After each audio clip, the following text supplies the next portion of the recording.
Welcome back to Scott's Boring Life. This is podcast 5. I'm looking for some boring crew, and maybe that's you.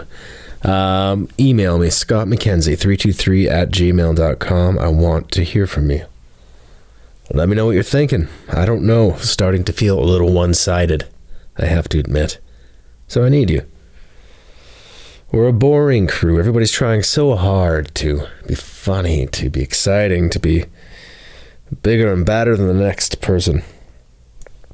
Over here, we're just living our lives, man. We're not trying too hard. So come on over. Be part of the boring crew. We don't even know what that is. We don't care. We don't define it. Too damn boring to care. But we're a crew. So last we spoke, I told you that I went to Victoria Island, which is a bit of a thing. This time, yesterday, we went to Vancouver Island. Vancouver the city. And boy, oh boy, that took a while. It took probably 7 hours from leaving the house to getting to the city. Funny enough, we could actually see the lights of the city from some points from the where we live. But it takes that long sometimes if you have some bad luck like I did.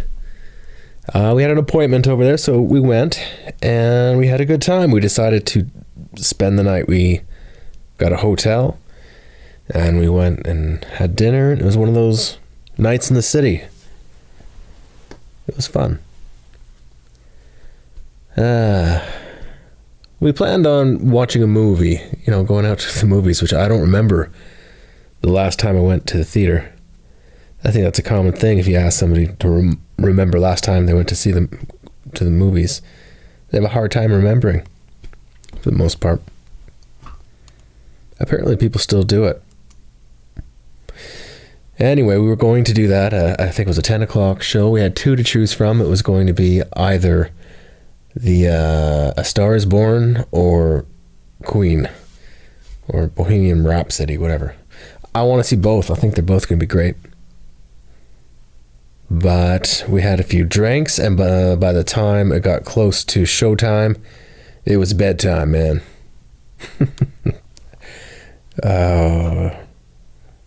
10 o'clock show, too late. So, it was a long day. Give me a break. And today we woke up and took the journey back here, and it's nice to be home. There's something about being home where you just decompress. Leaving the house is overrated, I think. Everybody's running around, traveling, trying to do something. Here's something interesting. I saw an interview. It was a series of interviews with a bunch of senior people, and they asked them all the same question. There's a few questions, but they all were the same premise, and that was, what would you have done differently? Let's get more classic than that. And every single one of them, unbeknownst to them, answered the same, and that was, it surprised me. It wasn't, I should have done more, or I should have, attempted that dream that I never did, those kind of classic things. They were all of them said, I wish I did less. I wish I didn't try so hard. And that struck me. And it had a ring of truth to it. It's an approach I've never thought of. I never considered. And it was kind of, they all answered it a little bit differently, but they had the same answer. I'm just kidding, just be. Don't try so hard. Don't struggle so much. Just stop and smell the flowers. Maybe that was as simple as that, but it seemed a little different. Sometimes I think we're always kind of in the waiting room, kind of always on the way to something. Sometimes it's nice to arrive. And that's what I felt when I got home. Just, I've arrived. Although I have a lot of things going on here. And these things might be even boring for a show called Scott's Boring Life. I'll breeze over quickly. We're just doing some landscaping, building fences. I'm rebuilding a shop. So we got that happening.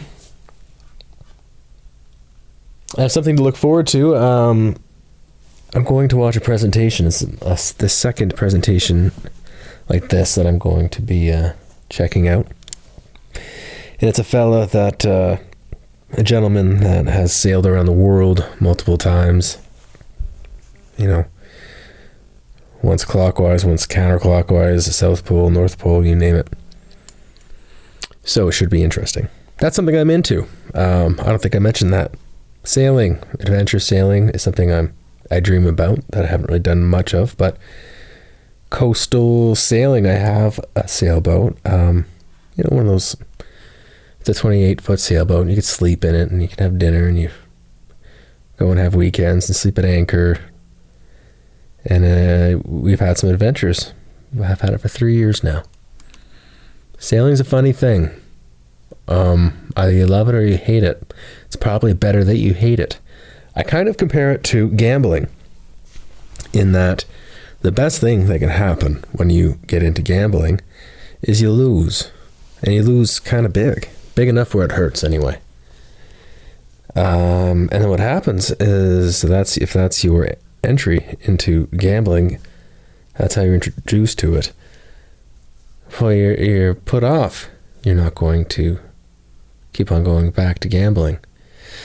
And I think sailing is kind of the same thing. If your first time out on a sailboat is beautiful, and it's a beautiful day, and you're just heeling over just a bit, and you're slicing through the water, and everything is just balanced, and the sails are full, the big white sails, and the people you're with on the boat are people you like to be with because you're stuck there with them.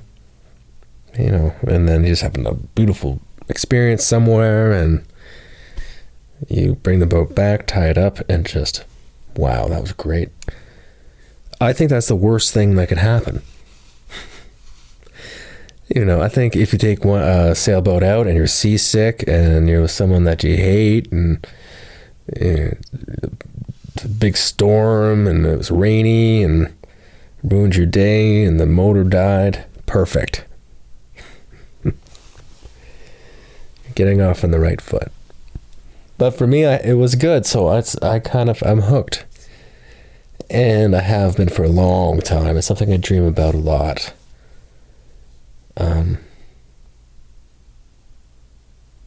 What I find interesting is when you ask somebody, I think you have to know them quite well.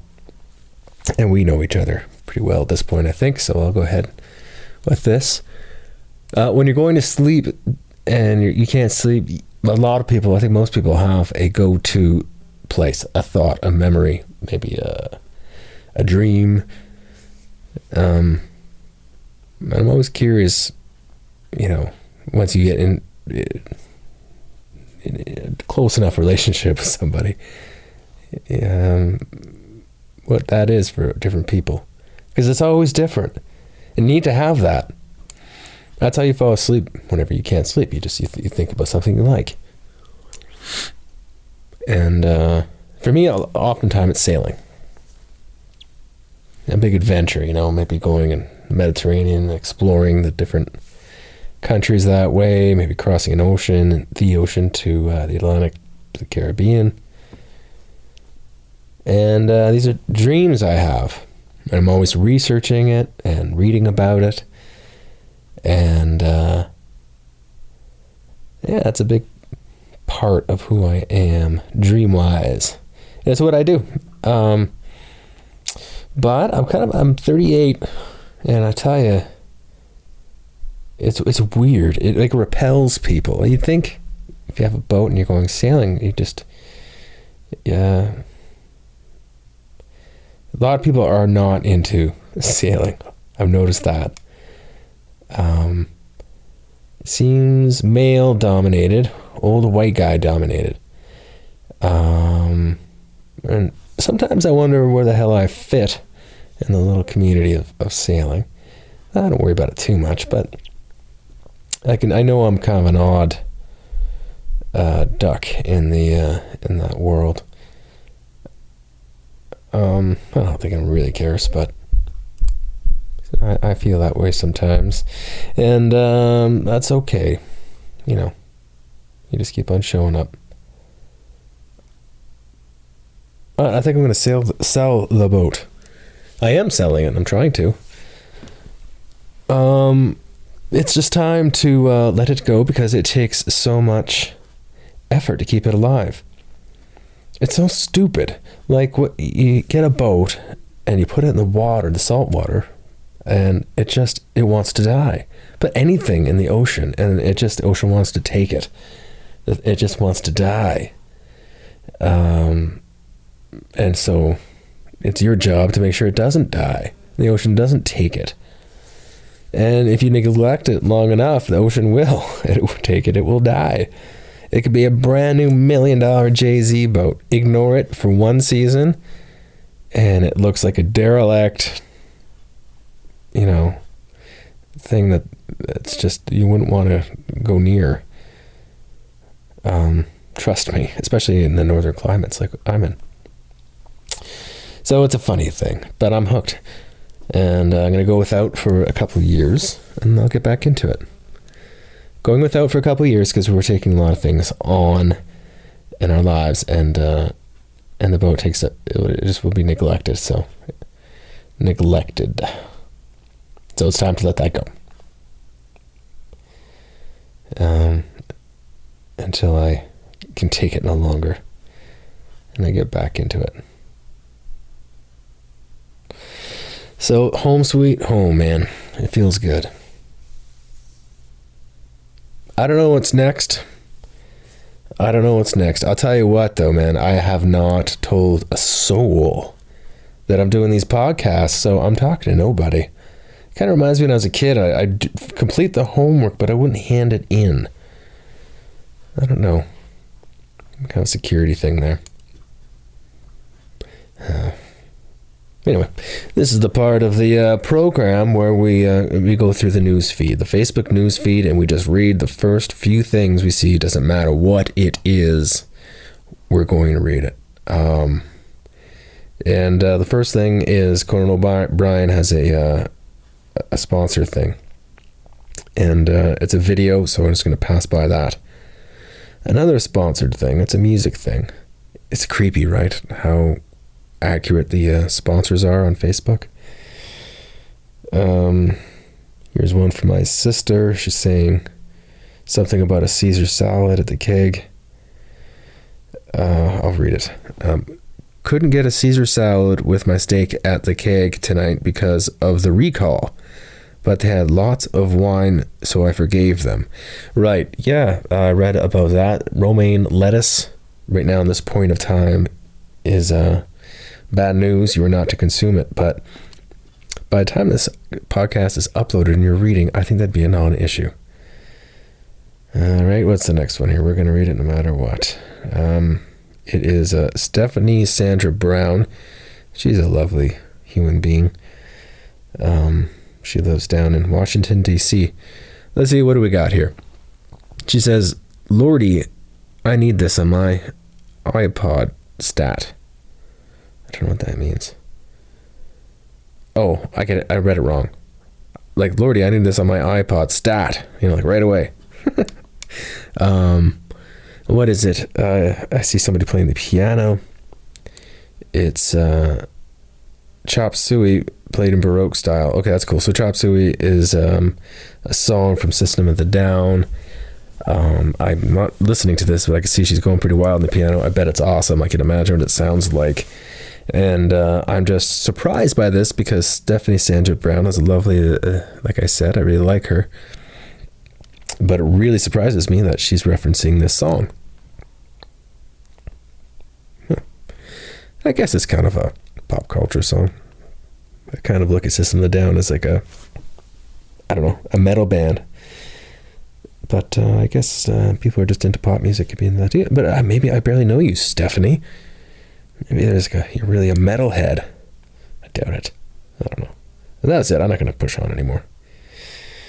That's it. That's part of that show. So Scott goes to his Facebook feed. Segment is over. So what's next? We have that interview coming up with Patrick, the saxophone player. That's going to be fun. What about music? Let's talk about music. I'm working on an album right now. I have one out, as you know, called Only Mostly Dead, that I'm proud of. And it's a full-lengther. And it's a solo album. But I call it Purple Hearse. That's what I'm going to call all my music projects from here on in, I think. So second Purple Hearse album's coming up, and I'm going to call it, what was I going to call it? I was on fans of two different things. Either a romantic obsession with the dark, and that has nothing to talk about there. It's just something I think that sounds cool. And the other one, what was it? It's killing me. Oh, right. A guidebook for the recently deceased. And that is a quote from Beetlejuice. So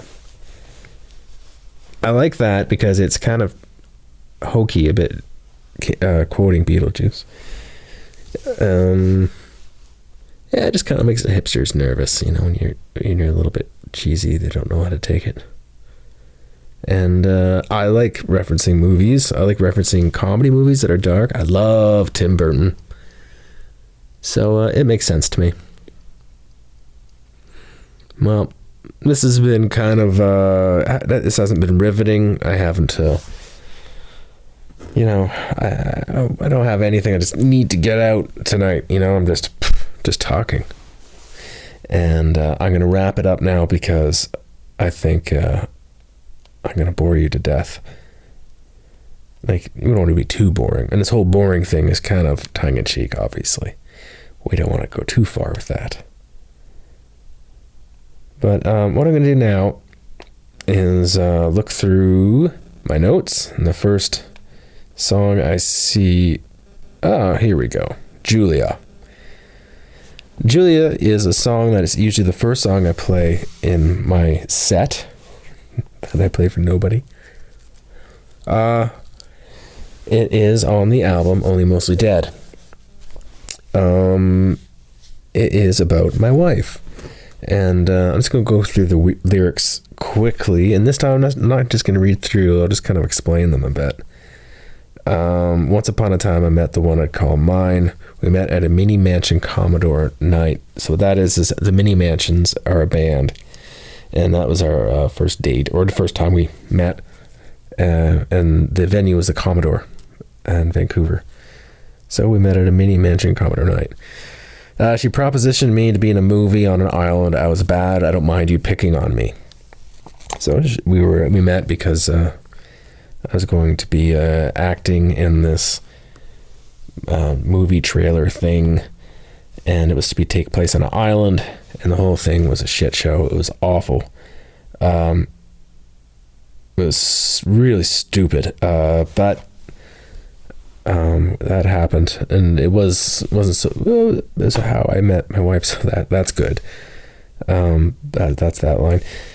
Now we're two dark souls taking ferries in the night, and we'll dream so wild they'll slowly come alive. So we're two dark souls taking ferries in the night. We just took a ferry last night, and we sure do dream wild, and they actually do come true often. So tonight, Julia, there's no other time. Let you know you're mine. I don't have a gift this time. I can't think of a thing to buy, so I wrote this song for you. I changed Karina's name to Julia because it's super weird seeing your wife's name. I can't explain it. Maybe you understand. Maybe you don't get it. Maybe you think it's weird that I think it's weird, but I don't care if you think that. think about it, I got her singing it all the time down here practicing. But she'll go crazy. So Julia has the same amount of syllables.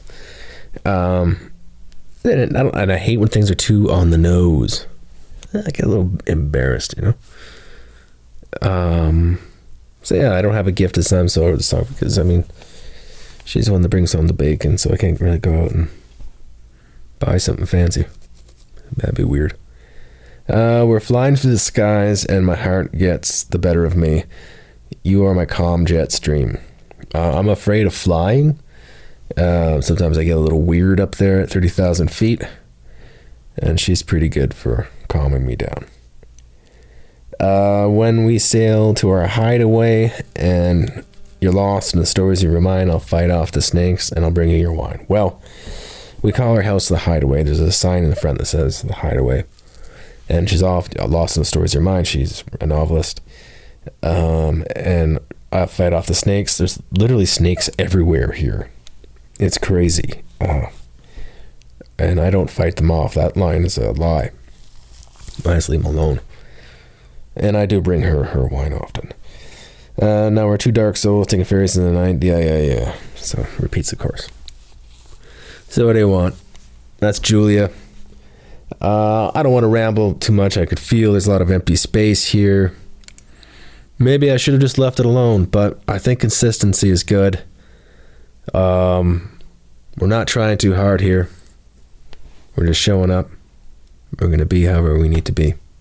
I hope you... I think I'm going to tell people that I'm doing this. And, you know, it's kind of silly not to, right? If I didn't, you know what it would be ridiculous. This is what the situation would be. If I didn't tell anybody I was doing this podcast, I would have like an album out and a rock and roll set that I play here but for nobody. I have a podcast that I didn't tell anybody about, so it goes off to iTunes, but nobody knows it's there. And I'd write books in a pen name so nobody knows. Maybe I do that. Maybe I don't. But we won't talk about that. But we will play Julia. And if you ever do see me play live, there's a good chance I'll open with this song. I really like starting with this song. It's kind of a ritual for me, because the opening riff gets the jitters out of me for some reason.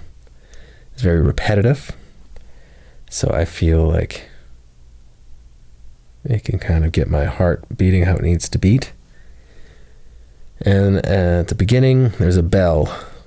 And I was trying to get the bell sound similar to the one in Red Right Hand from Nick Cave. And I didn't get that close, but that's what I was going for. And to me, whenever that bell hits, I kind of I'm there. I'm in the moment. I'm not in the waiting room. I've arrived, and I'm in the song. So when that bell hits, that's it. We're done. The song's called Julia, and I hope you like it.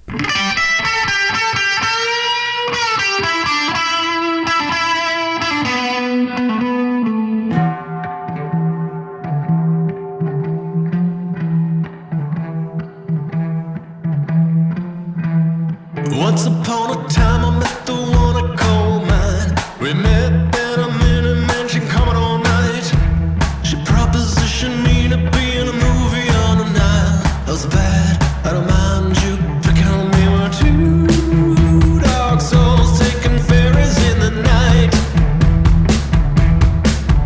Well, dreams so wild, they'll slowly come alive. Tonight, Julia,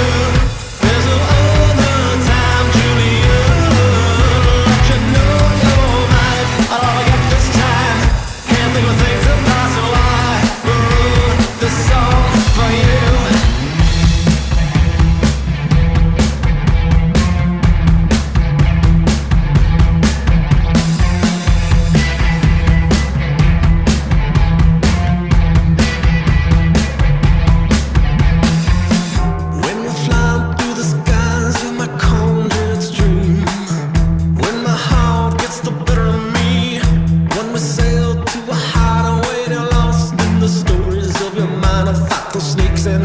Bring your